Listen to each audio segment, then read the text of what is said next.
Hello, this is Matt Carr, founder of Niagara Paranormal Investigations, and I wanted to thank you for watching and also thank you for your continued support. Lights Out is a new series that we developed in order to further our continued efforts to bring you credible evidence from amazing locations all over New York and beyond. I truly hope you enjoy this, and we also encourage any feedback that you might have, so enjoy.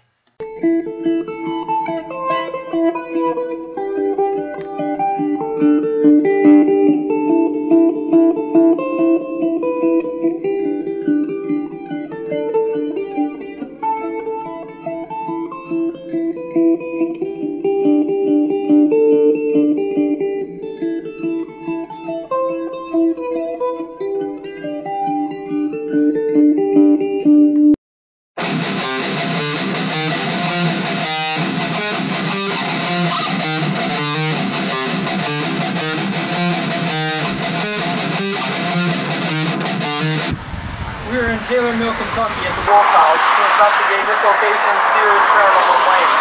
Does the dark entity that once chased the owner out of this building still reside here? Hopefully we'll find out in this episode of Lights Out.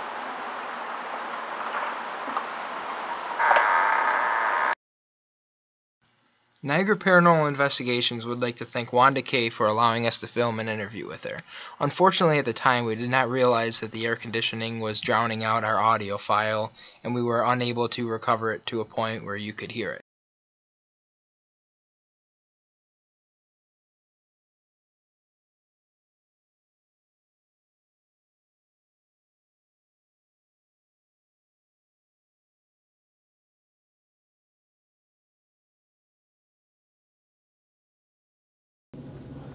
Inside the walls of this home lies a dark entity that once tormented its previous owner for years.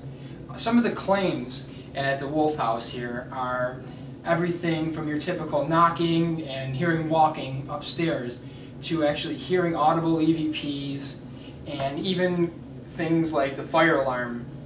The fire alarm's going off inexplicably, usually between 1 and 3 a.m. and 1 and 3 p.m. And besides that, also the owner, the previous owner of this home, also felt that something was attached to him that he couldn't see, that made him feel very depressed most of the time. Also led him to have like unexplicable fits of rage, and that's why he ended up eventually moving out of this home, because he couldn't take what was going on anymore. And as one of the examples of his fits of rage, he punched a hole right through the door here, as you can see. And I'll take you through the rest of the house, and you can see some of the other examples of this. Here in the master bathroom lies a few more examples of the previous owner's fits of rage brought on by the dark entity. As you can see on the wall over here, you can still see the imprints left by the previous owner's fists as he punched the wall in sheer frustration. And also, as the story goes, you can still see the marks of when, at a certain point, the previous owner felt so distraught and must have been so depressed that he actually considered taking his own life.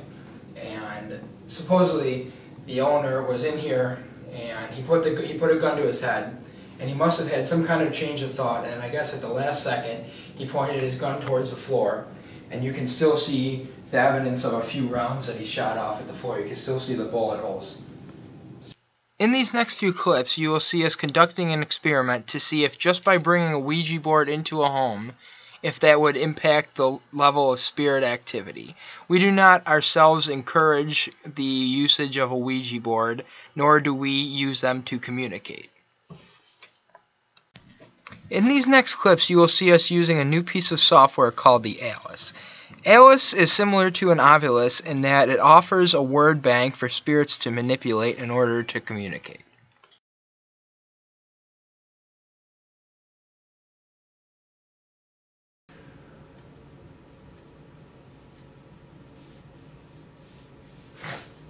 Like, I have honestly, like, I don't know, I feel odd now. Like, I feel like a pretty good pressure on my head. Mm-hmm.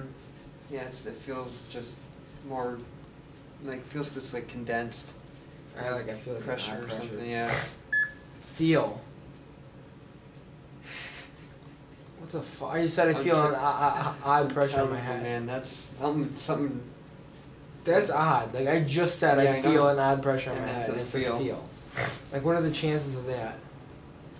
Something. It's almost like my neck's like too.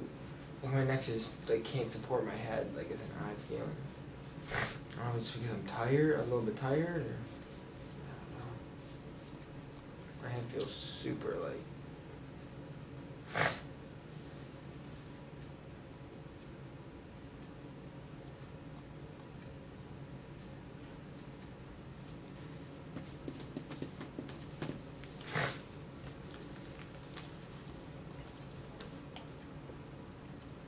think that's them. That's okay. Jeez. Cause.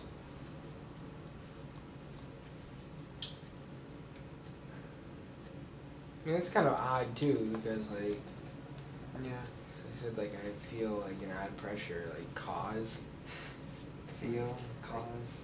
Yeah. Kind of odd. What would cause the pressure? What would cause me to feel the pressure?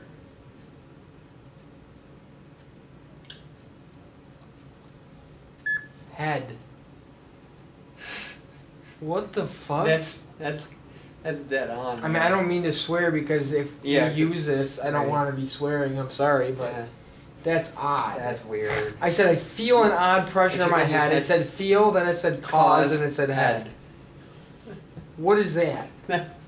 Okay, so why do I feel?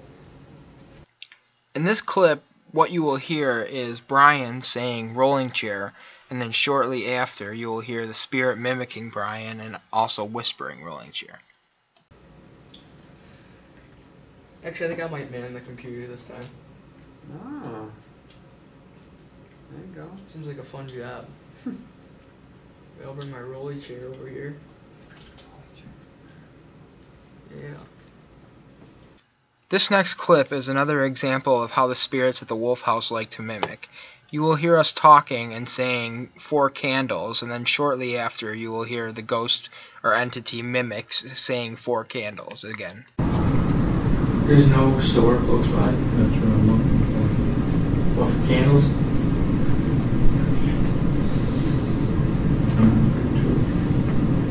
Say Saturday.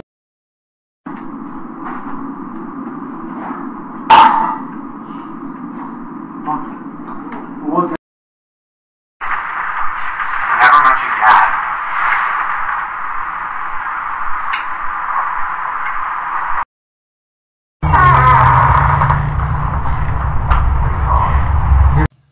This next clip is one of our favorite pieces of evidence we received at the Wolf House. You will hear Brian and Robbie talking, and it seems like the spirit actually responds with sarcasm, saying, "Tragic, such a tragedy." Deep stare over there, Rob. Just watching. Bird dogging.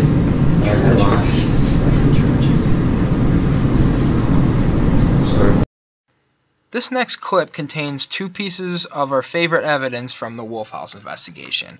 To set the scene for you, we had just arrived at the Wolf House after a long day of driving, and I had decided to take a nap in the living room. Now, we had set up a recorder a mere feet from where I was sleeping, and what you will hear in the background is Pat, Jeff, Brian, and Rob. They're in the kitchen talking, and right before this clip starts, they were jokingly talking about how they should let me sleep through the night and not wake me up until the morning. Now what you will hear is what we believe an entity trying to wake me up.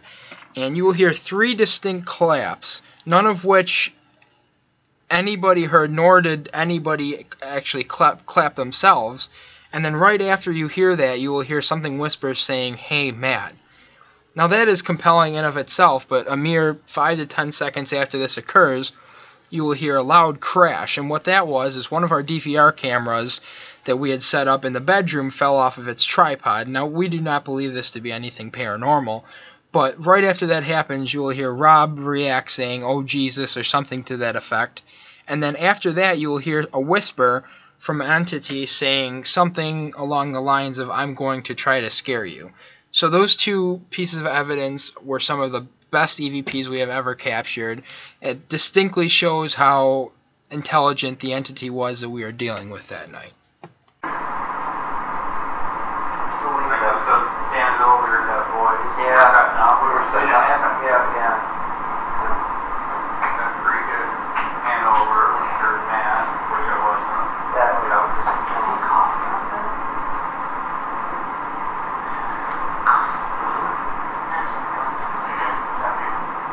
No, it's while Jeff was talking.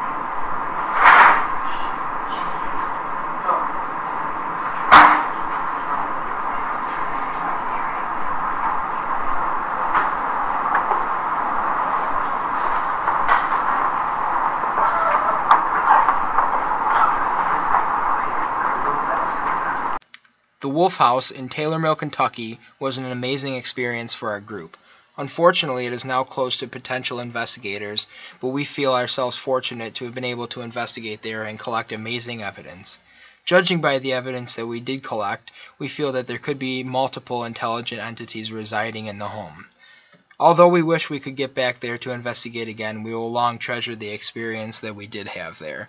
Thank you for watching. Hopefully you enjoyed this episode of Lights Out.